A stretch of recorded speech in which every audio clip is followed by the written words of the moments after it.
Bom, galera, aqui é o Tarcísio Lucas, professor de inglês, espanhol, música e jogador de RPG há mais de 21 anos. E hoje estou aqui para encerrar, pelo menos por enquanto, a série sobre card game solos. Então, há muito tempo atrás nós tivemos sobre Magic the Gathering solo, apresentando um método. Ainda tem outros que eu quero falar, mas vou deixar mais para frente. E na semana passada tivemos vídeo sobre o Pokémon método solo, que é bem simplesinho, dá uma olhada lá, é super prático, super bacana. Tivemos o método de Spellfire solo, resgatando aí esse card game fantástico que é o Spellfire. Tivemos um vídeo falando sobre os cards game normais, desses que você encontra em bancas de revista, e estava faltando aquele que talvez seja o card game mais conhecido depois do Magic, que é o Yu-Gi-Oh! Yu-Gi-Oh! Foi o primeiro card game que eu joguei de fato, em uma época que na minha cidade veio várias cartinhas, começou a ser vendida na única banca de revista da cidade, umas cartinhas piratas. Até hoje é comum, você acha muito aqui em Rio Claro também. E eu comprei, era bem baratinho, e eu lembro que eu já tinha 19, 20 anos, e eu jogava com a galerinha do bairro em que eu morava, na Águas da Prata, bem mais nova que eu jogava com uma galerinha de 13, 14 anos, e era muito legal, porque naquela época, na minha cidade, nas cidades vizinhas, seria impossível achar cartas de Magic, ou quando achava era absurdamente caro, e só a playboyzada da cidade vizinha conseguia comprar. Então vamos lá. O que você precisa? Você precisa desse método aqui, que ele nem nome tem, eu não me lembro como é que eu consegui achar isso aqui, tá bom? Que ele é um método que permite você jogar, ele simula um adversário através de condições, ele não usa tabelas, galera. Ele usa algumas condições, então para cada movimento você vai jogar normalmente. Então você vai ter um deck, aqui tem um deck, né? Deixa eu mostrar aqui para vocês algumas cartinhas minhas, né? Eu estou usando aqui, eu tenho vários decks de Yu-Gi-Oh! Que eu fui colecionando ao longo do tempo. São as cartas originais. Então você monta um deck normal, com monstros,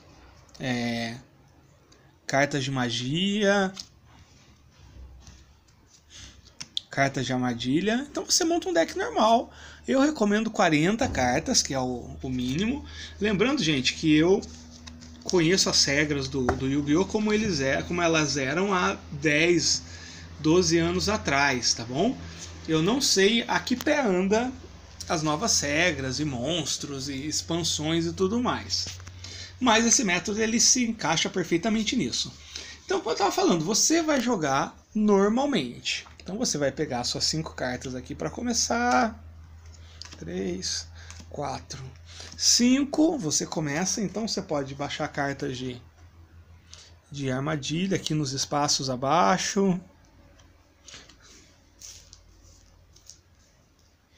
E posso fazer aqui uma invocação normal. Deixa eu ver aqui, eu tô com 4. Vou pegar um poderoso aqui só para mostrar. Faço uma invocação, já vou colocar aqui como em posição de ataque, mas eu não posso atacar agora.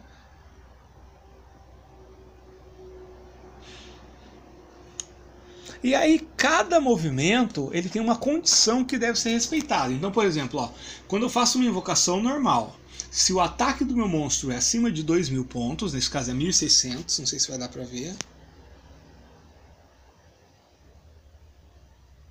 Deixa eu ver. Nesse caso é permitida. Se o ataque fosse acima, o valor de ataque fosse acima de 2.000, eu ia jogar um D6. Tá aqui o meu D6, né? E se caísse 5 ou 6, essa invocação era negada. No caso seria negado, mas como ele não tem... Se eu vou fazer uma invocação normal, mas eu já tenho 2 monstros, eu vou jogar um dado, se cair 6, todos os meus monstros são destruídos. E ele cita que carta, nesse caso a Torrential Tribute, teria esse efeito. Então é muito interessante esse método de Yu-Gi-Oh! Porque ele é bem mais completo do que seria aquele de Pokémon que eu mostrei, porque ele pega o efeito de cartas, é como que essa inteligência artificial tivesse um deck específico. Então ele cita que carta está provocando aquele efeito contra você. Isso é muito interessante, assim. Quem escreveu esse método conhecia realmente o jogo. Aí vamos supor que eu vou ativar uma armadilha, né? Aí tem várias condições, né? Se for uma contra-armadilha, eu vou jogar o 6, o dado. Se cair 6, essa armadilha é negada. Eu vou jogar um feitiço.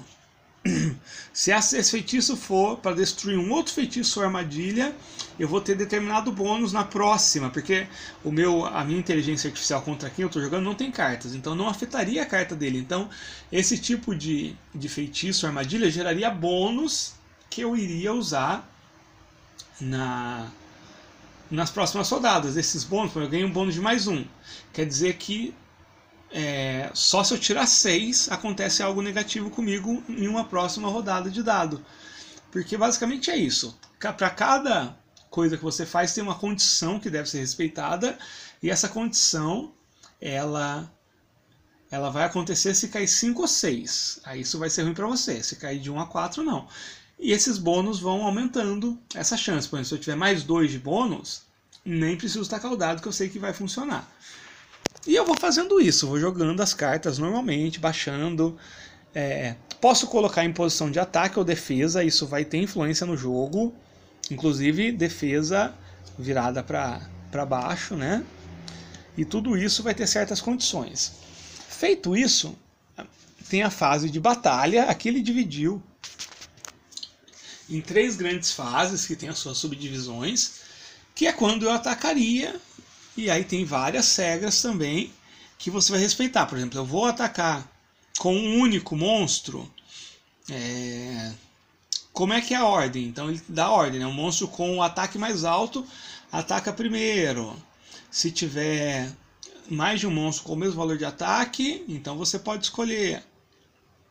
E assim tem várias condições que devem ser respeitadas aqui na fase de batalha. Eu não vou atacar agora, ainda não posso. Então tem a fase do oponente. A fase do oponente vai ser o seguinte: eu vou analisar tudo que eu fiz aqui e vou ver as condições. Ó. Se eu controlar um monstro, um único monstro com menos de 2.000 de ataque, ou 2.000 de defesa, aqui está falando que ele é destruído. Como os meus decks são muito fraquinhos, eu modifiquei essa regra. Então quando eu controlo apenas um monstro, que ele tem ataque ou defesa menos de 2.000, no caso de ataque, está em posição de ataque, eu vou jogar o dado. Se cair 5 ou 6, ele é destruído. Então caiu 3, ele não foi destruído. Então tá ótimo, ele continua. Se eu controlo 2 monstros com menos de 2.000 de ataque ou defesa, eu já jogar o dado e cair 5 ou 6, os 2 seriam destruídos.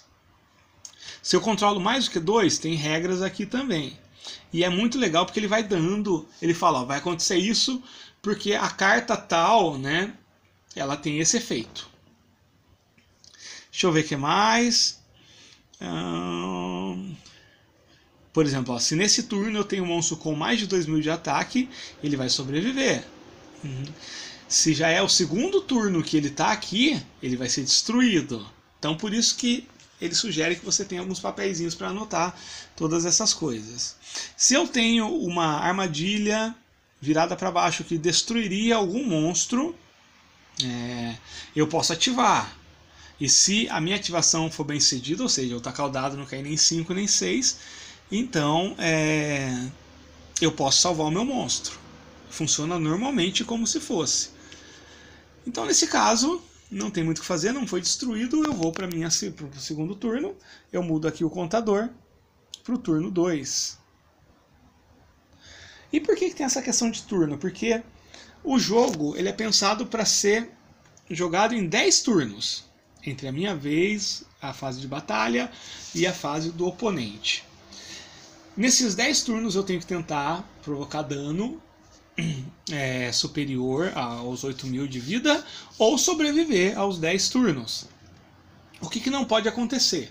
Algumas ações na fase do oponente vão me dar o que é chamado de flag. Seria um token, uma bandeira, eu não sei como será traduzido, então eu vou chamar de flag. Então algumas ações na fase do oponente, dependendo da jogada do dado e do que eu tiver na mesa, vai me conferir um flag. Quer ver uma condição, por exemplo? Aqui, ó, se eu não tenho monstros e não tenho como proteger os meus pontos de vida de 2 ataques consecutivos, então eu ganho um flag e continuo. Se eu já tenho um flag e acontece a mesma situação, eu ganho o segundo flag e eu perco o jogo. Então eu não preciso contabilizar os meus pontos de vida, eu vou contabilizando essa questão do flag. Eu tenho que impedir de ter 2 flags até o 10º turno. E basicamente isso, galera, que vai acontecendo. Você vai jogando normalmente e vai testando condições. Ele é um pouco mais complexo do que o método do Pokémon, mas eu achei muito legal porque ele não usa tabela, ele usa condições, é uma outra abordagem. De repente é um jeito bacana de você pegar aquele card game solo, aquele card game que você tanto gosta e transformar ele num solo. Cria condições. Por exemplo, ó, essa carta vai funcionar se eu tirar até tanto no dado. Ela não vai funcionar se eu tirar tal valor. E se eu tirar um valor ainda mais alto, ela vai ser destruída. Gente, isso daqui é um método fantástico para adaptar qualquer card game solo que vocês queiram jogar, sem precisar ficar inventando 1000 tabelas. Eu gosto muito desse método. Ele foi feito por uma pessoa que manja muito de Pokémon, que manja muito das cartas. Eu mesmo, eu confesso que eu não manjo tanto assim. Eu conheço o jogo básico, como ele era 10 anos atrás. Por exemplo, esses novos monstros aí, que é Synchro, não sei o que lá, monstro pêndulo. Eu até tenho algumas cartas disso, mas eu nem faço ideia como é que se usa. E eu fico no jogo mais básico, feijão com arroz, que é monstro... alguns monstros exigem tributo, que são um nível mais alto, mas até aí tranquilo. Armadilha e magia, e cartas de magia, o mais básico possível. É muito difícil você ganhar dentro desse método, mas ele, depois de um certo tempo, ele fica bem fluido. Você vai decorando as regras e tudo mais, e fica algo extremamente próximo de um jogo normal de Yu-Gi-Oh! Esse método ele tá lá no nosso grupo do Facebook. É só você procurar lá Yu-Gi-Oh! Solo. Vai lá no procurar nesse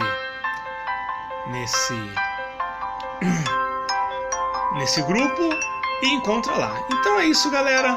Um abraço para todo mundo e a gente se vê.